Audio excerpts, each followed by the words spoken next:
আমাদের মাহফিলগুলোতে আজকে 4 শ্রেণীর শ্রোতা আসে। বলেন তো কয় শ্রেণীর? কয় শ্রেণীর? এক শ্রেণী বাজার ঘুরতে আসে, এরা বাজার দেখতে আসে, বাজারটা কেমন লাগছে, ঠিক কিনা? আরেক শ্রেণীর শ্রোতা আছে, এরা বক্তার কণ্ঠ শুনতে আসে। আরেক শ্রেণীর শ্রোতা আছে, এরা বক্তাকে দেখতে আসে, বক্তা দেখতে কেমন, ঠিক কিনা?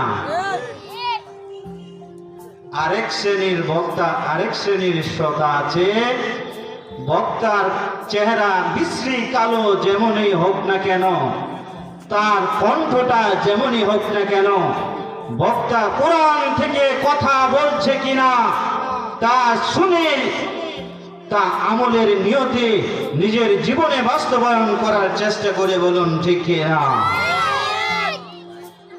এই 4 শ্রেণীর শ্রোতার মধ্যে কোন শ্রোতাটা সব থেকে গ্রহণযোগ্য বলুন তো?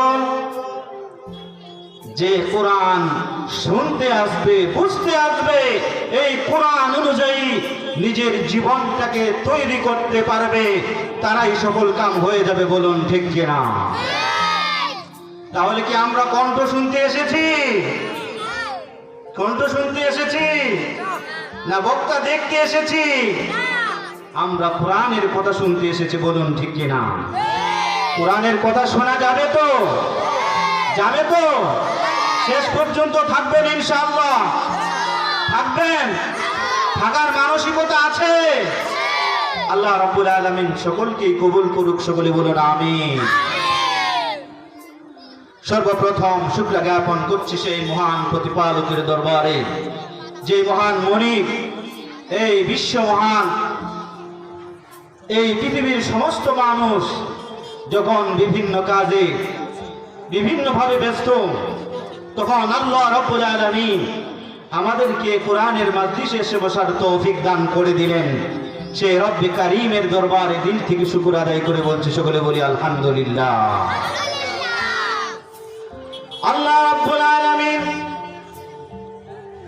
পবিত্র কালামুল্লাহ শরীফের মধ্যে ঘোষণা করেছেন, লা ইন শাকারতুম লা আযীদান্নাকুম